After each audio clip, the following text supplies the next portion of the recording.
Remember, a Hallmark card when you care enough to send the very best. Tonight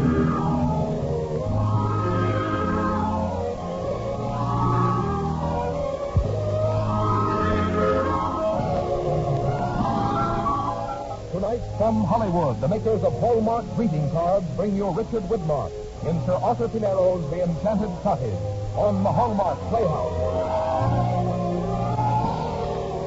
Each week, Hallmark will bring you Hollywood's outstanding stars and great stories chosen by one of the world's best-known authors, the distinguished novelist, Mr. James Hilton.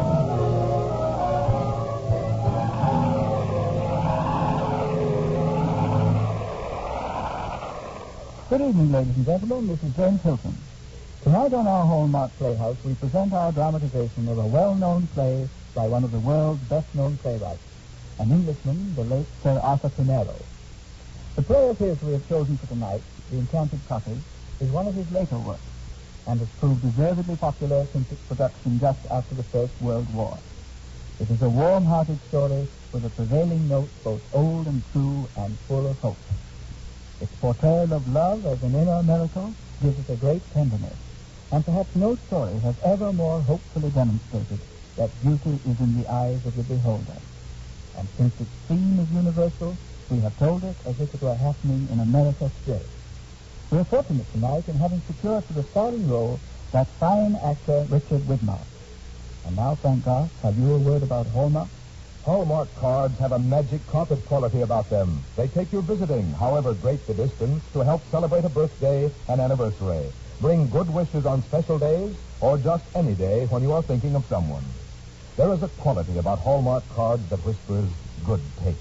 And you'll send them with pride, for that identifying hallmark on the back adds meaning. It says you cared enough to send the very best. Now, Hallmark Playhouse, presenting Sir Arthur Pinero's The Enchanted Cottage, starring Richard Widmark.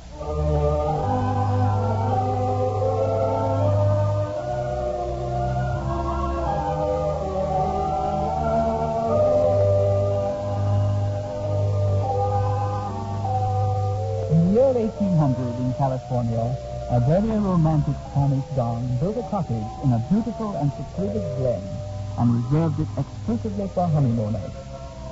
Through the years, this custom was observed, and no one but newly married couples ever went there. In 1949, this tradition was broken. Oliver Brown, a battle-scarred war veteran, rented the cottage for himself. This is Menaford. Wanted to talk to me, Mr. Brown? Yes. Who's playing that piano downstairs? And Major Hillgrove. He's waiting to see you. I don't know any Major Hillgrove. I don't want to know him. Tell him to get out. Well, he's already here. I'll do my own thinking, Mrs. Minute. I don't want to see any company. Most of all, I don't want any company to see me. If you're worried about his seeing you, you needn't. Major Hillgrove is blind. Blind? Oh. He tell you what he wanted? No, sir. All right, I'll talk to him. When I'm through, he'll never come back again.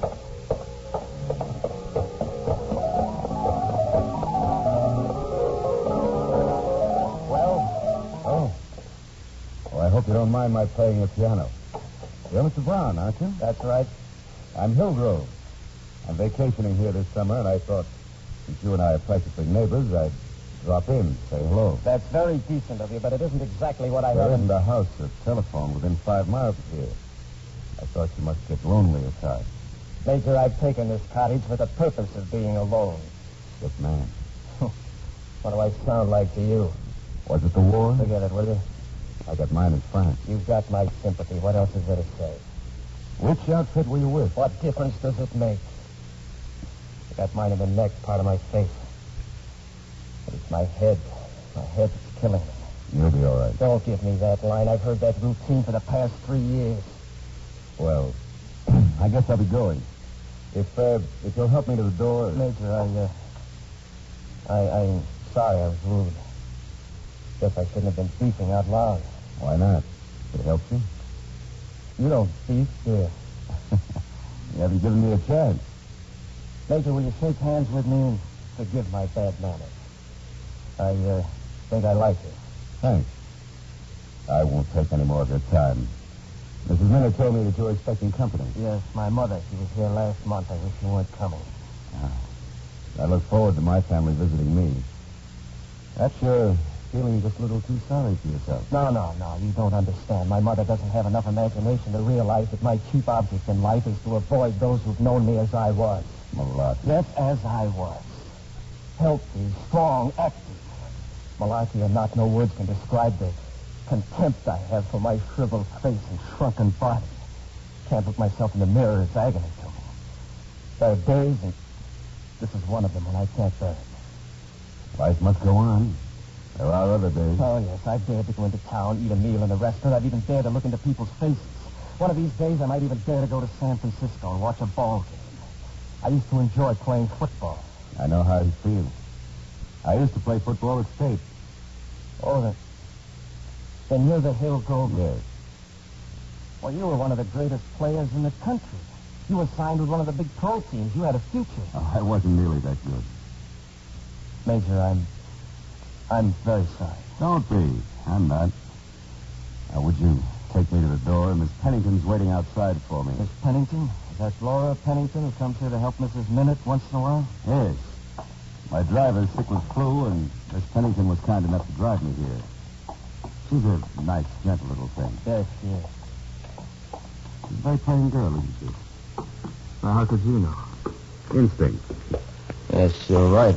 She's anything but beautiful. Now, Brown, I hope you lose your headache very quickly. Oh, you have a headache, Mr. Brown? Yes.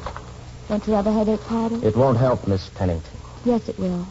I'll get you some from town after I take Major Hillgrove home. Please don't bother. It's no trouble. Really, it isn't. Thank you. And, Major, Mm-hmm. I'll look forward to seeing you soon. You know, that's funny. I never thought I'd be saying that to anyone again.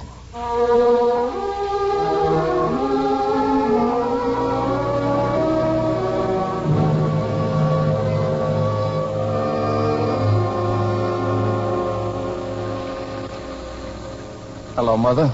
Oliver, my dear boy, how are you? I thought maybe with the rain you wouldn't come. I know my duty as a mother.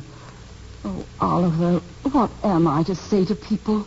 It simply embarrasses me to tears the way you've hidden yourself away like a hermit. After all, you should think of your poor mother. You're really concerned about me. Of course, darling. And your housekeeper, that Mrs. Minute, why, she positively gives me the creeps. Oh, now really, Mother. Darling, I solved the whole problem. Why didn't I think of it before? Think of what? Your sister, of course. She'd be willing to come up here and take care of you. Mother, did it ever enter your mind that I'd be a lot happier working out my own problems? Oliver, I won't have it. I simply won't have it. The doctor warned me you'd behave oddly, and I made up my mind that the way to cure you is not to sympathize with you. Oh, what's that? It's all settled. I'll bring your sister back with me when I come to visit you again.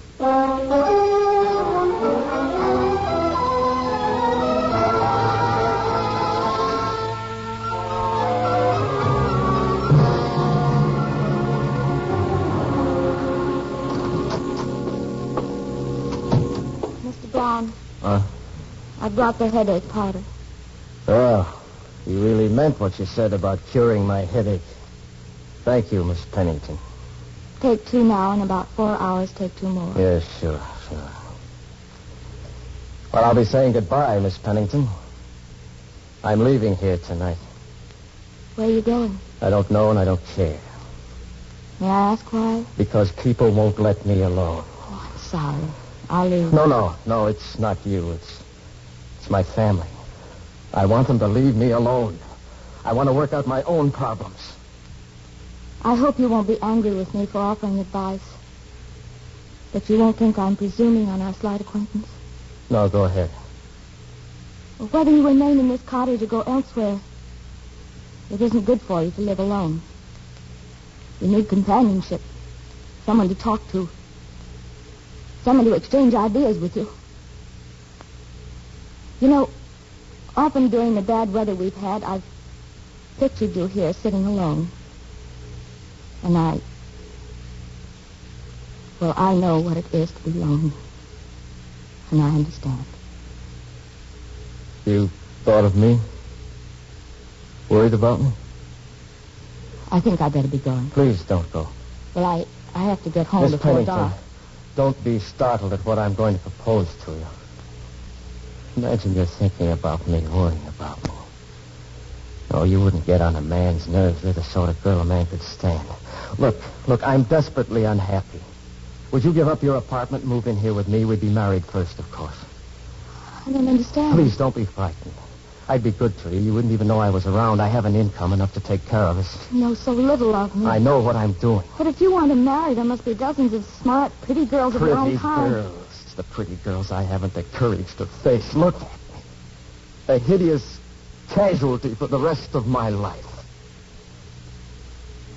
I understand. You've asked me to marry you because I possess the special qualification of being ugly. Oh, no. No, I didn't mean It that. doesn't matter. Goodbye. Please forgive me, How Miss could Pennington. you? I'm How terribly could sorry. you? I didn't mean to offend you, but can't you understand that no woman would marry me except out of pity? I know there'd be no romance in our marriage, but we could be great friends, you and I. I'm very sorry I've hurt you. I believe you. I'm aware of my ugliness, but it's a shock to be told of it so bluntly. But of course I see through your excuse. Oh, Lord. Mr. Brown, if ever again you approach an ugly woman in this way, bear in mind that even ugly women, conscious as they may be of their defects, have their dreams. Their dreams. Dreams? Daydreams as well as night dreams. Golden dreams. Merciful dreams. Merciful dreams? Dreams of forgetfulness, of oblivion. Dreams in which they're as lovely and as desirable as the loveliest and the most desirable of women. Remember that. And that to spare them too complete an awakening is an act of charity. Laura, I can't begin to say how really sorry I am for my stupidity. I beg of you, Laura, forgive me. Please.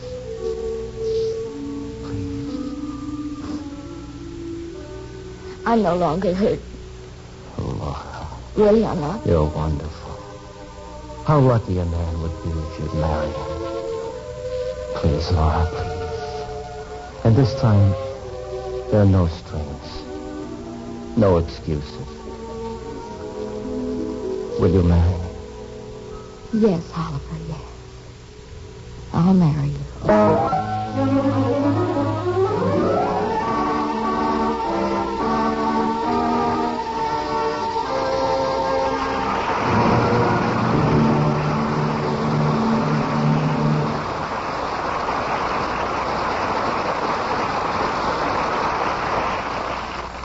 In a moment, James Hilton will return to present Act Two of Sir Arthur Pinero's The Enchanted Cottage, starring Richard Widmark. Tonight, I'd like to tell you a true story about a man who was in the hospital recently. He received many huge and beautiful bouquets of fresh flowers, and he thought, wouldn't it be wonderful if people could send flowers that never fade, flowers that would stay bright and beautiful forever? Tonight, that thought has become a reality. Now you can send a new kind of greeting card, cut-out baskets of flowers, Hallmark bouquets. Their gorgeous colors will stay as fresh as your memories, as bright as your friendship. Hallmark bouquets are 9 inches high, equally beautiful front and back, and they stand up by themselves. There's a card carrying your greeting tied at the top of the basket with a crisp bow of white taffeta ribbon. When you open the bouquet, there's your friendly message to be kept and remembered. You will find Hallmark bouquets of pink and lavender sweet peas, snowy gardenias, crimson roses, all of such fresh colors and gay originality, it's a joy to choose one. They look so expensive, but cost only 50 cents each. Stop in tomorrow at the friendly store where you buy your Hallmark cards and ask to see the new Hallmark bouquets. Now, James Hilton and Act Two of Sir Arthur Pinero's The Enchanted Cottage, starring Richard Woodmark.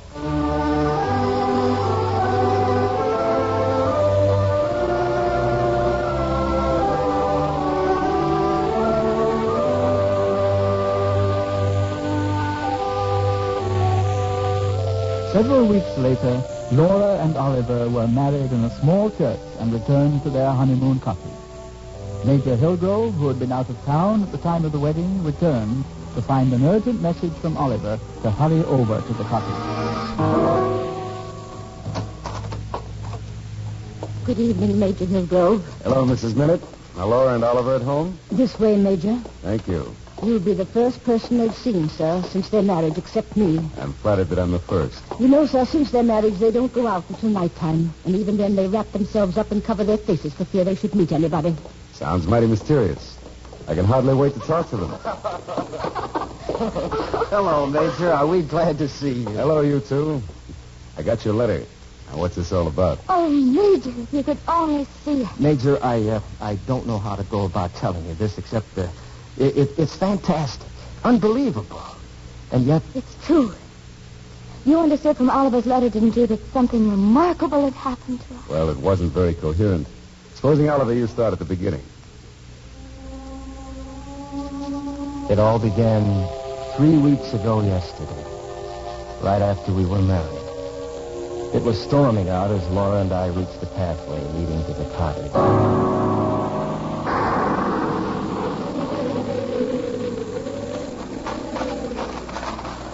Here, Laura, let me put my coat around you. You'll get soaked. Oh, no, I'm all right.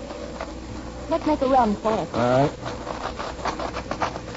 Well, we certainly picked a horrible day to get married, didn't we? Yes. Isn't very pleasant. Yeah. The key to the door's under the mat. I'll get it. No, I'll get it. Wait a minute. I believe it's traditional to carry the bride across the threshold. Up you go. Oh, it's really not necessary, Oliver. But I want to.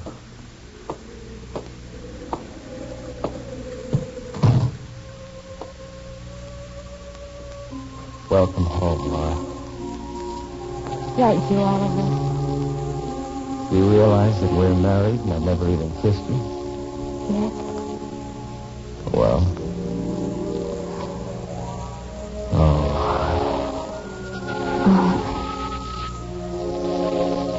Oliver, this room. I've never seen it look so lovely. It's so gay and bright as if there were no storm outside and the sun was streaming through the windows. Yes, I've never seen it as cheerful and inviting as it is now. Laura, look at me. Yes? You're beautiful.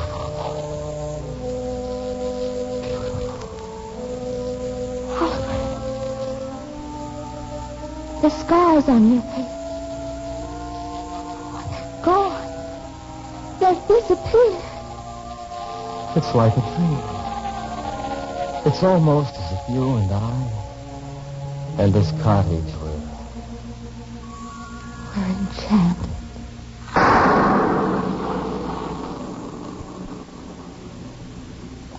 It was then, Major, that we both realized that something remarkable and unexplainable had happened to us. We decided to keep the secret to ourselves, but as the weeks went by and Laura became more and more beautiful, we felt we had to share our secret with somebody we both cared for.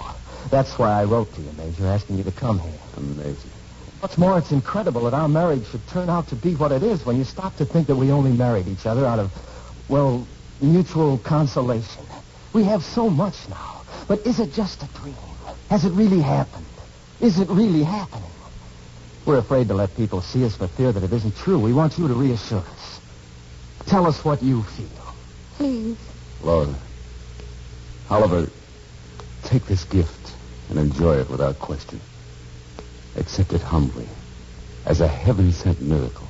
It is a miracle. A wonderful, wonderful miracle. It is. Of course it is. Major, I'd like to ask a favor, please. I've written my mother a letter about our marriage, and I'm afraid I wasn't exactly complimentary in describing Laura. She'll be here tomorrow. Would you tell her what's happened to us? Of course I will.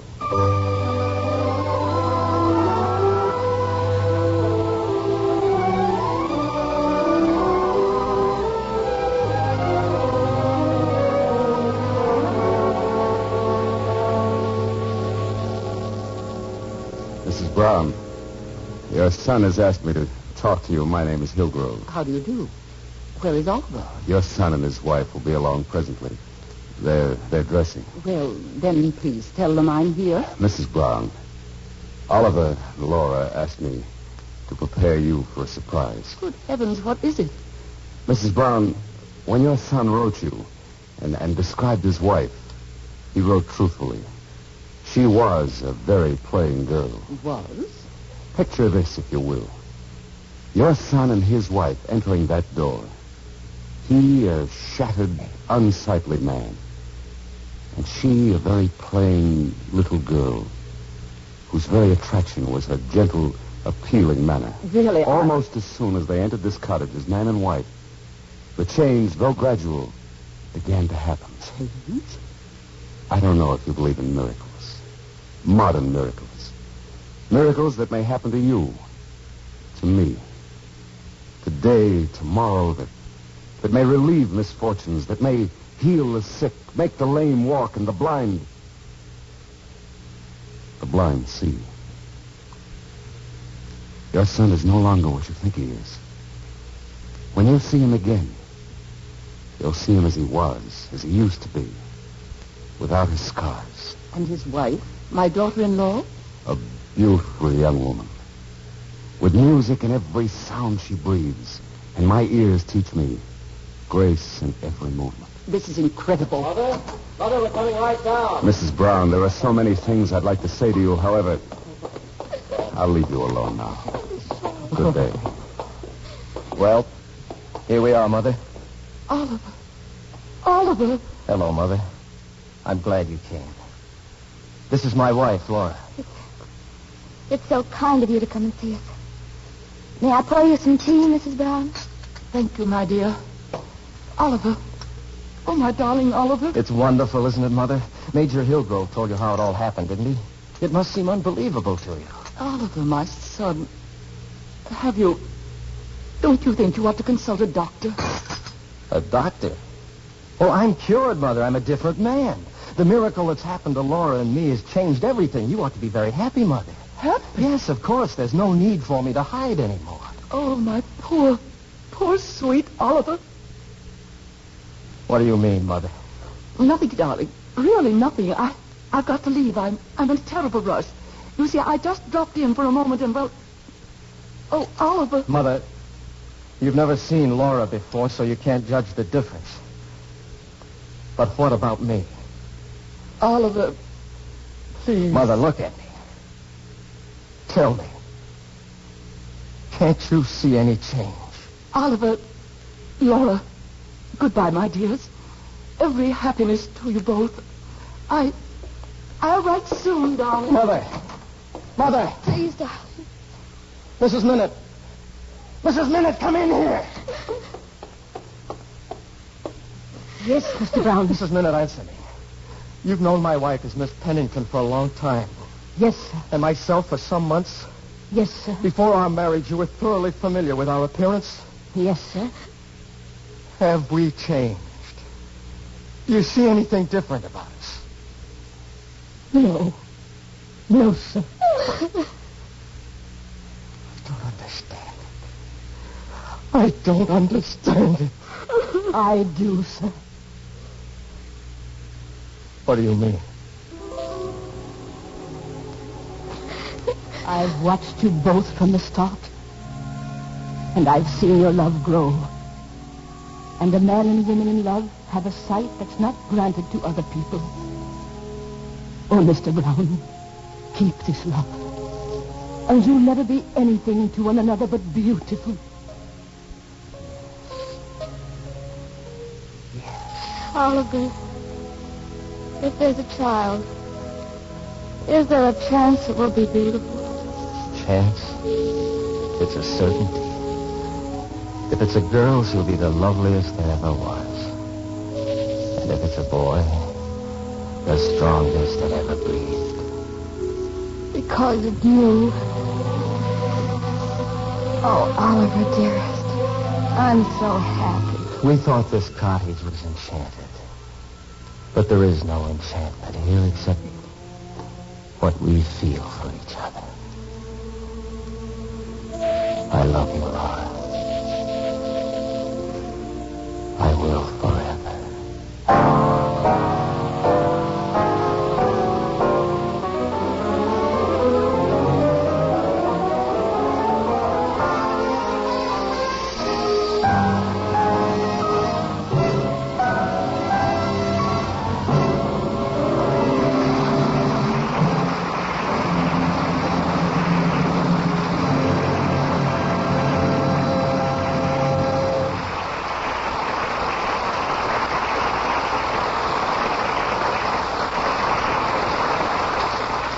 James Hilton and Richard Widmark will return in a moment. Here's a new way to bring the joy of flowers into the lives of others. It's a Hallmark bouquet, a sparkling new kind of greeting card. Picture a friend who has been ill receiving a large cutout basket overflowing with crimson red roses, fresh in color and glorious beauty. The basket is as beautiful in back as in front. Tied to the handle with a crisp bow of white taffeta ribbon is your greeting. A basket of roses to help you get well. And this message is inside. A bouquet of roses especially to say, here's hoping you're feeling lots better today. And hope every day finds you better, for then it won't be too long till you're all well again. Could you imagine a more cheerful way to remember a friend who is ill or convalescing? And there are Hallmark bouquets of other beautiful flowers suitable for any occasion. All of them only 50 cents each. So stop in tomorrow at the friendly store where you buy your Hallmark cards and ask to see Hallmark bouquets. Remember, Hallmark bouquets, like your friendship, will stay always as bright as they are today. Here again is James Hilton. It's been a rare privilege to hear a story of the human heart as told by a great playwright and so wonderfully performed by one of Hollywood's newest and distinguished actors, Richard Widmark. I'd like to add my personal thanks to that of all our Hallmark family for the grand performance this evening, Mr. Widmark. Thank you, Mr. Hilton. And thanks also to Lorene Tuttle, who played Laura, and Gerald Moore, who played Hillgrove, and all the rest of the fine cast. You know, I really enjoyed myself this evening. Playing a part like Oliver always leaves me feeling refreshed and hopeful. Oh, incidentally, didn't Frank Goss say something about some Hallmark bouquets? I think they're a grand idea. You know, we have a birthday in our family today. Do you have a bouquet for that occasion? We certainly do, Mr. Widmark. I'll give it to you right after the show. Fine. It'll be a little extra surprise. Thank you and good night, Mr. Hilton. Good night, and we hope you'll come again. And we hope you'll be listening to us next week when we present Kenyon Nicholson's famous play, The Barker, starring Charles Bickford. Our Hallmark Playhouse is every Thursday. Our director-producer is Dee Engelbach. Our music is composed and conducted by Lynn Murray, and our script tonight was adapted by Jack Rubin. Until next Thursday, then, this is James Hilton saying good night.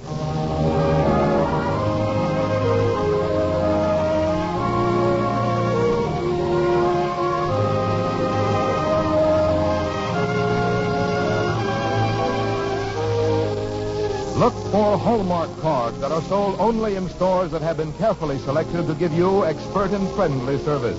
Remember, Hallmark cards, when you care enough, do send the very best.